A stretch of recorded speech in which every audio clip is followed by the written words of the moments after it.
Pradelis-Saumon. Pradelis-Saumon. La station des bons blancs. La station des bons blancs. Émission spéciale montagne depuis la station de Pradelis-Saumon en Haute-Savoie. La Grande Odyssée Savoie-Mont-Blanc, première journée Radio Sensation, vous emmène dans les coulisses de cette course mythique de chiens de traîneau, course mythique en Europe d'ailleurs, la Grande Odyssée Savoie-Mont-Blanc. Il y a des mushers bien sûr, mais il y a aussi des musheuses. Cindy, bonjour. Bonjour, alors moi c'est Cindy Duport, je suis musheuse depuis quelques années. Depuis combien de temps exactement? Parce que quelques années, il y a un S. J'ai commencé, on va dire, en 2000, Ouais. grâce à mes parents quand j'avais plus ou moins 6 ans, où je courais avec un labrador qu'on avait récupéré à la SPA. Et en 2010, je me suis mis sur les courses de traîneau et petit à petit, je suis partie sur des compétitions de mi-distance. Et actuellement, j'ai aussi passé mon diplôme pour être musher professionnel. Et du coup, j'ai actuellement 16 chiens. Alors qu'est-ce qui fait la différence entre un musher et une musheuse? Qu'est-ce que les femmes ont peut-être de plus ou de moins que les hommes? Pour moi, il n'y a pas trop de différence, si ce n'est qu'on est peut-être plus proche des chiens. Du coup, il y a plus de complicité. Et ça peut avoir un avantage sur un attelage. Combien de chiens compte votre équipage? Il y en a 12 au total.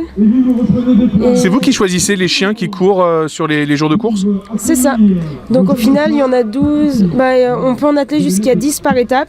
Du coup, en fonction de la fatigue ou les vétos, ils viennent nous donner l'accord ou non sur certains chiens.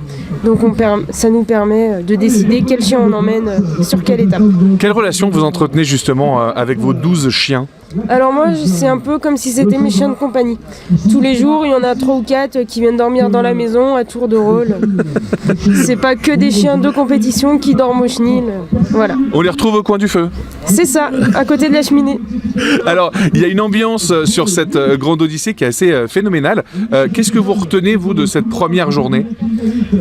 Quand on est sous l'arche de départ, c'est toujours un peu de stress, mais du bon stress, on va dire. Et là, de la première étape, les chiens étaient en forme, on a bien fini. On a hâte d'être sur la deuxième étape et les autres. Alors, justement, ce parcours aujourd'hui, est-ce qu'il vous a apporté des difficultés?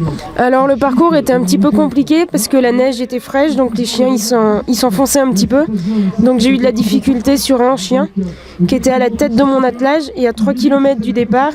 J'ai inversé des chiens pour mettre des chiens plus rapides devant pour qu'ils puissent se reposer un petit peu en arrière de l'attelage. Donc vous pouvez changer l'ordre des chiens comme ça en pleine course? Il n'y a aucun souci, on peut s'arrêter, leur donner à manger, les soigner si on a un souci. On perd juste un peu de temps sur notre chrono, mais après c'est pas forcément le principal, pour moi en tout cas.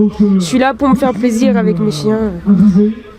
En première partie. Alors aujourd'hui, c'est la journée de l'Odyssée des enfants.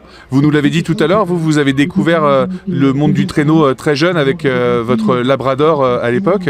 Vous pensez qu'il y a des vocations qui peuvent naître aujourd'hui chez ces enfants qui mushent pour la première fois? Je pense que oui, il y a 10... Là c'est la 15e année, donc il y a... 8e édition pour les enfants et 15e édition pour la Grande Odyssée. Moi quand j'étais toute petite et que je regardais la Grande Odyssée à la télé, ça me faisait rêver, je pensais pas qu'un jour... Vous seriez serais vous-même sur le départ. Donc c'est quelque chose de sympa et qui peut faire rêver beaucoup d'enfants. Et du coup là ils ont la chance de pouvoir y participer. Il y a une bonne ambiance chez les mushers pendant toute cette Grande Odyssée, ou c'est un peu la compète à l'intérieur aussi? C'est un peu la compétition, on va dire, pendant la course. Mais en dehors de la course, tout le monde discute avec tout le monde. C'est ouvert et c'est sympathique. C'est ça. Merci en tout cas Cindy de nous avoir répondu. Je vous souhaite, qu'est-ce que je peux vous souhaiter? Beaucoup de plaisir et de belles victoires. De finir avec les chiens en forme, c'est le principal. Merci en tout cas et passez une très bonne course sur cette Grande Odyssée Savoie-Mont-Blanc. Radio Sensation vous emmène donc dans les coulisses de cette course mythique. Vous pouvez retrouver toutes nos interviews en audio et en vidéo sur notre site internet.